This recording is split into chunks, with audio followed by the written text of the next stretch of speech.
Dans son dernier mandat, la dernière école secondaire des libéraux, elle datait de 2009, franchement. Merci. Madame la députée, poursuivez. Juste parenthèse là-dessus. Moi, juste au jour, je suis passée devant une école qui a été inaugurée en 2017 par l'ancien ministre de l'Éducation, Sébastien Proulx. École. Donc, je comprends.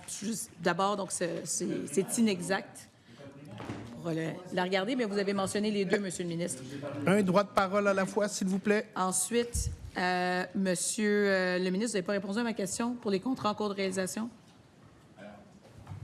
Monsieur le Président, si je comprends bien, la députée de Bourassa-Sauvé soulève un cas d'une décision qui aurait été prise par un centre de services scolaires.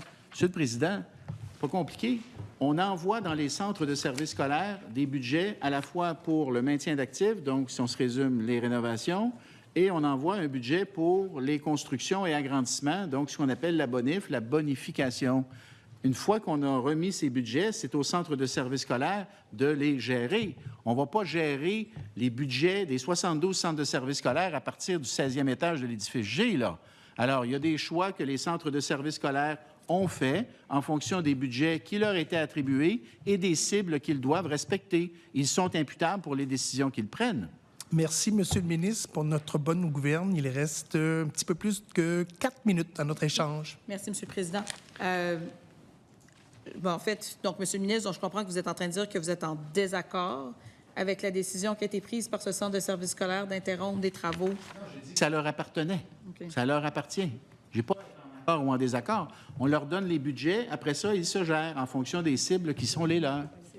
Puis c'est eux qui prennent les décisions. Puis tantôt, puisqu'on n'a jamais eu l'occasion donc d'y revenir, quand vous dites qu'il y a peu de récupération des sommes, on le sait là, que pour le plan de rattrapage, les montants là, de 70 millions là, qui ont été demandés, c'était une récupération des sommes.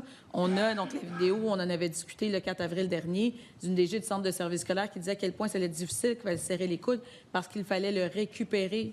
Il fallait récupérer ces sommes-là. L'article de Daphné Dionvien aussi, du 28 février dernier, le mentionnait que c'était une récupération des sommes. Vous n'êtes pas en train de nous dire que là, vous êtes que vous leur laissez toute la discrétion pour pouvoir gérer à leur convenance? Monsieur le ministre. Monsieur le Président, la députée de Bourassa-Sauvé se promène du PQI au budget d'opération, du budget d'opération au PQI.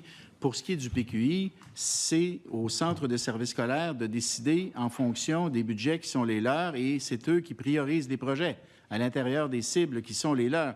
Pour ce qui est du 70 millions, je le réitère, lorsque nous avons demandé au centre de services scolaires combien d'argent du plan de rattrapage il prévoyait dépenser, ce qui nous est revenu, c'était 150 millions. C'était les chiffres des centres de services scolaires sur un budget de 220 qui avait été transféré au centre de services scolaires. Alors nous, on leur a dit, écoutez, on va récupérer la différence. Et c'est ce que nous avons fait. Merci, Monsieur le ministre. Je reviens. Poursuivez, Madame la députée. Il reste peu de temps, Monsieur le Président.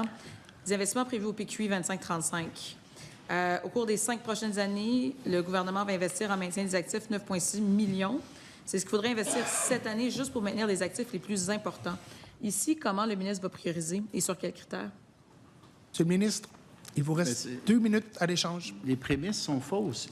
Comment le ministre va-t-il prioriser? Le ministre ne va pas prioriser. Le ministère, les équipes du ministère vont prioriser en fonction des projets déposés, en fonction de l'évaluation des besoins liés à ces projets.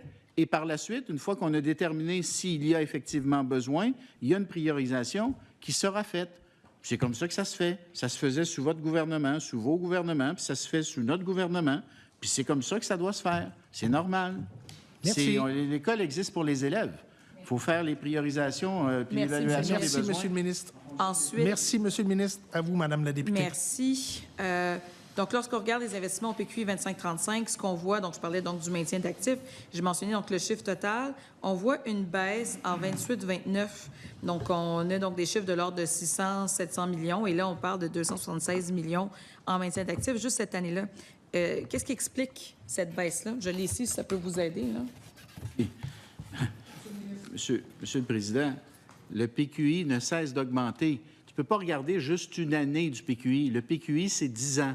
Alors, si ton PQI augmente beaucoup une année, c'est normal qu'il baisse. Enfin, ça pourrait être normal qu'il baisse l'année suivante. Ce qui est important, là, puis j'en ai fait la démonstration tout à l'heure, là, Quand on est arrivé, le PQI éducation était à 9 milliards. Aujourd'hui, il est à 23,5 milliards. Vous mettez ça sur 10 ans, Monsieur le Président. 9 milliards sur 10 ans, ça veut dire 900 millions en moyenne par année. 23,5 milliards sur 10 ans, ça veut dire 2,3 milliards par année en moyenne. Bon. Oui. Le député, Oui, bien poursuivez. sûr. Donc, je ne suis pas en train de vous prêter des intentions. Je suis en train de vous dire qu'on a quand même des chiffres de près de 600 millions, 650, 750, 674 ici. Puis, oups, ici, on a une baisse. Je veux tout simplement obtenir les explications parce qu'on a fait notre travail de façon rigoureuse et minutieuse. Donc, on souhaite savoir pourquoi. Vous devez manifestement le savoir. C'est indiqué au PQI 2535. Ministre. Monsieur le Président, le PQI, là, il est refait à chaque année. À chaque année, il y a une année qui sort, il y a comment dire, un onglet, une réglette, merci. Il y a une réglette qui sort, hein, l'année présente, puis il y a une réglette qui s'ajoute. Alors, là, elle nous donne le portrait du PQI qui a été déposé cette année, dépendamment de ce qui sera déposé l'année prochaine. Merci, ça les termine colonnes notre vont jouer, les échange. colonnes vont- Merci, ça termine notre échange.